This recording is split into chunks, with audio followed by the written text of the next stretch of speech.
আরে হাদিস তো দুর্বল বুঝলাম, দুর্বল হাদিস কি হাদিস নয়? তাই তো, জাল হাদিস কি হাদিস নয়? জাল হাদিসও হাদিস, দুর্বল হাদিসও হাদিস। তাই তো বলেছিলাম গোলাম মোহাম্মদ কাদিয়ানীও নবী। গোলাম মোহাম্মদ কাদিয়ানী নবী, কিন্তু সেই নবীর আগে আর একটা শব্দ আছে, ভণ্ড নবী। গোলাম মোহাম্মদ কাদিয়ানী ভণ্ড নবী, গোলাম মোহাম্মদ কাদিয়ানী মিথ্যা নবী, গোলাম মোহাম্মদ কাদিয়ানী নবুয়ত দাবিদার ভণ্ড। আরে হয়েছে তো বুঝলাম, তা তো নবী, মিথ্যা হলে তো নবী, তো মিথ্যাবাদী নবী হয়? নবী নাম হলো কেন? নবী দাবি করছে ওই জন্য মিথ্যা নবী, ভণ্ড নবী। ভণ্ড নবী। ভুয়া ডাক্তার ধরা পড়ছে, ভুয়া ডাক্তার, নাকি বলবো ভুয়া কৃষক ধরা পড়েছে? না ভুয়া ডাক্তার বলবে? ভুয়া বলে যখন ডাক্তার বললাম, সে কি ডাক্তার? ডাক্তার নয় দেখেই তো ভুয়া শব্দটা আসছে, সে তো নবী নয় দেখেই তো ভণ্ড শব্দ আসছে, হাদিস নয় দেখেই তো জাল শব্দ আসছে, জাল হাদিস। সুবহানাল্লাহ। জাল হাদিসের উপর আমল করলে আমল পাওয়া যায়, নেকি পাওয়া যায়। আর বাংলাদেশ সরকার যদি জাল টাকা ধরে, তোর 14 গোষ্ঠী উদ্ধার করে জাল টাকা আগে বাজারে নিয়ে দেখ। বাংলাদেশের সরকারের টাকা জাল করলে বিপদগ্রস্ত হতে হয়, কিন্তু আল্লাহর নবীর হাদিস জাল করলে বিপদগ্রস্ত হয় না। হাদিস আবার জাল হয় কি করে? হাদিস আবার জাল হয় কি করে? মাওলানা আব্দুর রউফ সাহেব খুলনার যখন মাযহাব ত্যাগ করে আহলে হাদিস আকীদায় বিশ্বাসী হয়ে গেলেন, তার এক আত্মীয় তাকে বলছেন যে বাবা, দুর্বল হাদিস হয়েছে, তাদের সমস্যাটা কি? দুর্বল হাদিস আমল করলে সমস্যাটা কি? জাল হাদিসে আমল করলে সমস্যাটা কি? আরে জোরে আমিন না বললে কি সালাত হয় না? জোরে আমিন জোরে আমিন নিয়ে তুমি বসে রয়েছো, পায়ের সাথে পা না লাগালে কি আমল হয় না? মাওলানা আব্দুর রউফ সাহেবের সম্ভবত মামা বললেন যে আব্দুর রউফ, তুমি তো ঢাকায় থাকো, এত তারিখে আমার মেয়ের বিয়ে, তুমি বায়তুল মোকাররমের স্বর্ণের মার্কেট থেকে একটা অলংকার নিয়ে এসো, আমি টাকা দিয়ে দেব। আর আমার ছোট ছেলেটার জন্য ঢাকা থেকে একটা ভালো জামার সেট এনো। মাওলানা আব্দুর রউফ সাহেব বুঝলেন যে এবার মক্ষম সময়। সিটি গোল্ডের এক সেট আর অরিজিনাল স্বর্ণের এক সেট, 2 সেট কিনলেন। আর জামাটা কিনি, ভালো একটা জামা কিনি, জামার পকেটটা সেলাই খুলে আলাদা করে ফেললেন, জামার বুতাম 2-1টা ছিঁড়ে ফেললেন, তারপরে জামার কলারটা অর্ধেক খুলে ফেললেন, খুলে ফেলে প্যাকেট করে দিয়ে মামুর হাতে তুলে দিয়েছে। মাওলানা আব্দুর রউফ সাহেব প্রত্যেক পুণ্যমতিত্ব ব্যক্তিত্ব সম্পন্ন ব্যক্তি, যার কেতাবগুলিকে আগুন দিয়ে পুড়িয়ে দেওয়া হলো, যার মসজিদ ভাঙচুর করা হলো, যার বাড়িঘর ভাঙচুর করা হলো, যার মসজিদে আগুন দেওয়া হলো, কেতাবগুলিকে খুলে খুলে নিয়ে নর্দমায় ডাস্টবিনের মধ্যে ফেলানো হচ্ছিল। সবুজ পাগড়ি পরে গজারির লাঠি হাতে করে এই কাজগুলি তারা করছিল। মুরিদানরা বলছে, হুজুর এ তো কোরআন হাদিসের কেতাব, এটা আরবি কেতাব, এটা কোরআন, এটা হাদিস, এটা কি করে আমরা ডাস্টবিনে ফেলবো? বলছে আব্দুর রউফের বানানো হাদিস এগুলি, এটা ফেল ডাস্টবিনে। সুবহানাল্লাহ। ধর্মীয় উন্মোদনা বড় ভয়ানক জিনিস। পরে মামু জিজ্ঞেস করলেন, ভাগনা তুই তো অনেক বক বক বক করিস, অনেক কিছু বলিস, সিটি গোল্ডটা দিয়ে বলছে এই যে আপনার স্বর্ণের অলংকার, এই যে জামা, দেখি জামাটা কেমন হলো। জামা খুলে দেখে পকেট ছেঁড়া। পকেট ছিল বানা কোথায় গেলে ব্যাগ কল কাহেগা, খালি জাল হাদিস জয়ীফ হাদিস নিয়ে রয়ে গেছো, আর দুনিয়া কিছু বোঝো না তুমি। বলছে মামা জামা তো, এটা পকেট না থাকলে কি হয়? মামা এটা তো জামা, এটা বুতাম ছিঁড়া আছে, তাতে হয়েছে নাকি? জামার কলারটা অর্ধেক খোলা, কলার দিয়ে কি হবে? জামা তো গায়ে দিবে, গা তো ঢাকলেই হলো। তুই তো জামার কাম এই করেছিস, এই স্বর্ণ কি করেছিস? স্বর্ণ এবার কোষ্টি পাথরে ঘষা দিয়ে বলছে এটা তো স্বর্ণ নয় রে, সিটি গোল্ড। হ্যাঁ মামু, এই যে হলো অরিজিনাল স্বর্ণ।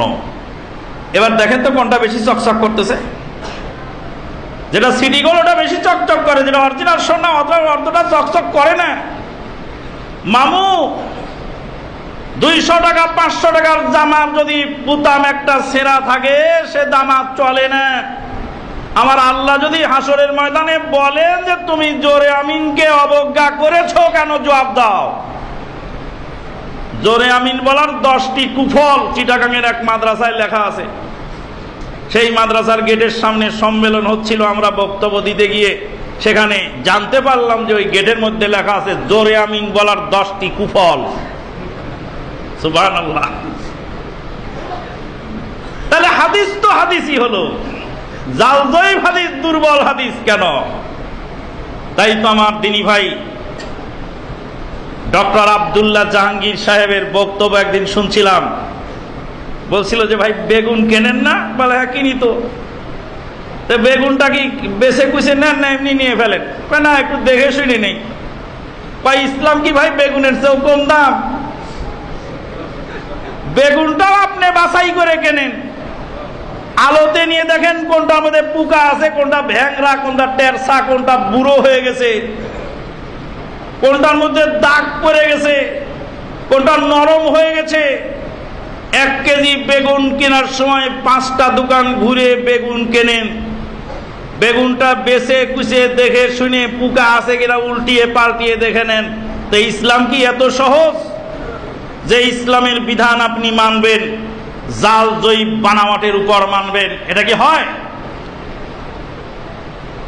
অমুসলিমেরা যখন ইসলামের ভিতরে ভেজাল ঢুকাতে সক্ষম হয়নি, কোরআনের 3টি চ্যালেঞ্জ 4টি চ্যালেঞ্জ মোকাবেলা করা সম্ভব হয়নি, তখন হাদিসের ভিতরে বানাওয়াট এই সমস্ত হাদিস তারা তুলে ধরার চেষ্টা করেছে।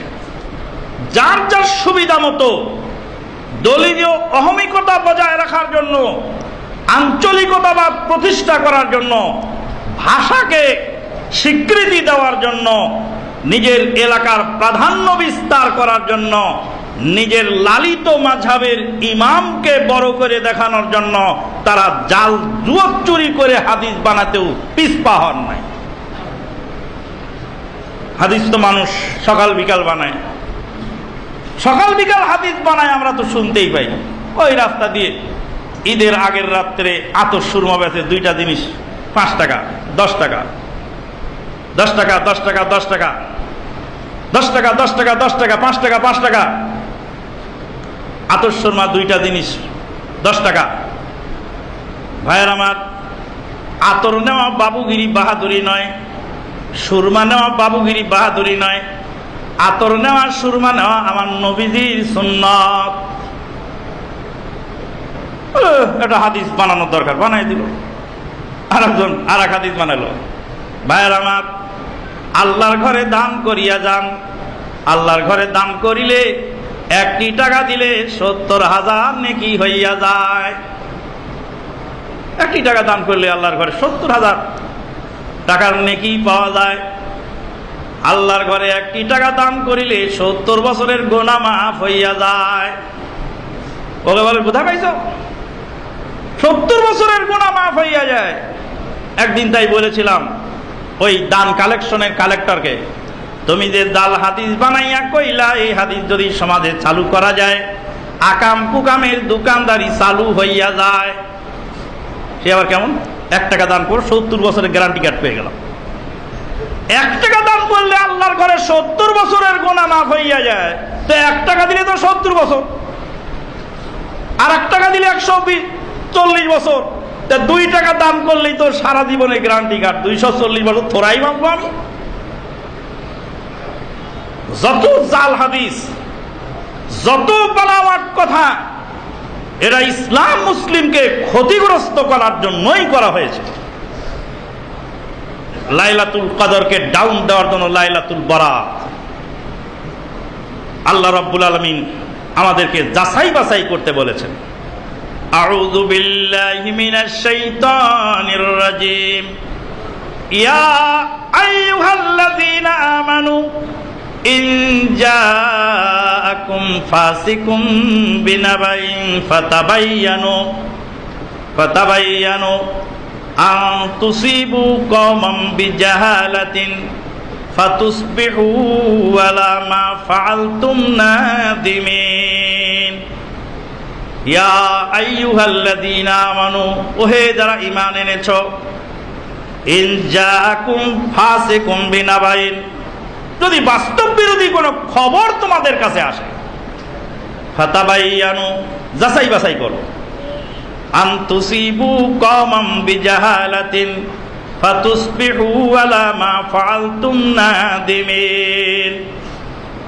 না জেনে তুমি যখনই কোনো কওমের উপর আক্রমণ করবে, পরে যখন বুঝতে পারবে যে ভুল হয়েছিল, তখন তুমি নিজে অনুতপ্ত হয়ে যাবে।